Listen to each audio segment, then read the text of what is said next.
ভদ্র ছেলে থেকে কূট রাজনীতিক, অহংকারী ও হিংস্র হয়ে ওঠেন ক্ষমতাচ্যুত আওয়ামী লীগ সরকারের সাবেক পররাষ্ট্র প্রতিমন্ত্রী শাহরিয়ার আলম। রাজনীতির মাঠে আধিপত্য প্রতিষ্ঠায় নানা কূটকৌশল আর প্রতিহিংসার রাজনীতি তার সেই ভদ্র ছেলে উপাধিটাই গিলে খেয়েছে বলে অভিযোগ পাওয়া গেছে। সাবেক পররাষ্ট্র প্রতিমন্ত্রী শাহরিয়ার আলম রাজশাহী ৬ আসন থেকে টানা ৪ বার মেয়াদের সংসদ সদস্য হন। রাজনীতিতে আসার আগে পরিচিত ছিলেন ব্যবসায়ী হিসেবে। ২০০৮ সালে আওয়ামী লীগের মনোনয়ন পেয়ে প্রথমবারের মতো এমপি হন তিনি। শাহরিয়ার আলম এলাকার সাধারণ মানুষের কাছে ভদ্র ছেলে পরিচিত পেলেও দিন যত গড়িয়েছে তার ভদ্র তকমা তত ম্লান হতে থাকে।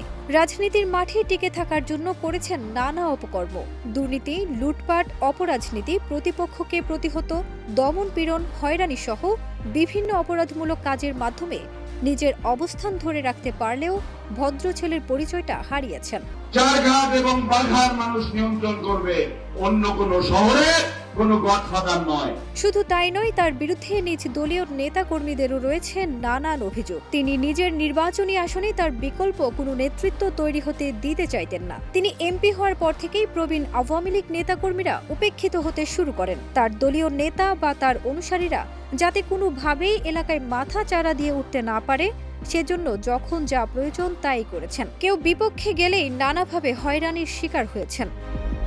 এলাকাবাসীর অভিযোগ, ২০০৮ সালে এমপি হওয়ার পর জমি ও অর্থ সম্পদ গড়ে তোলার নেশায় শাহরিয়ার আলম তার নির্বাচনী এলাকায় ব্যাপক লুটপাট চালিয়েছেন।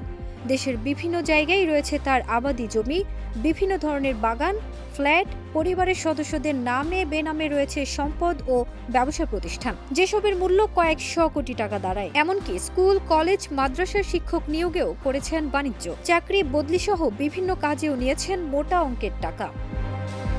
এছাড়া প্রতিপক্ষকে হেনস্থার অভিযোগও পাওয়া গেছে তার বিরুদ্ধে। রাজশাহী জেলা বিএনপির আহ্বায়ক আবু সাইদ চাঁদ বছরের পর বছর শাহরিয়ার আলমের নির্দেশ ও ইন্ধনের নির্যাতনের শিকার হয়েছেন বলে অভিযোগ পাওয়া গেছে। একের পর এক মামলার শিকার হয়েছেন চাঁদ সহ বিএনপির জামাতের নেতাকর্মীরা। গত ১৫ বছরের বেশিরভাগ সময় বাঘা ও চারঘাটে প্রকাশ্যে কর্মসূচি পালন করতে পারেননি বিএনপি নেতাকর্মীরা। এ সময়ের মধ্যে আবু সাইদ প্রায় ৭ বছর কারাবন্দী ছিলেন। ফারজানা নিকিতা, দেশ রূপান্তর।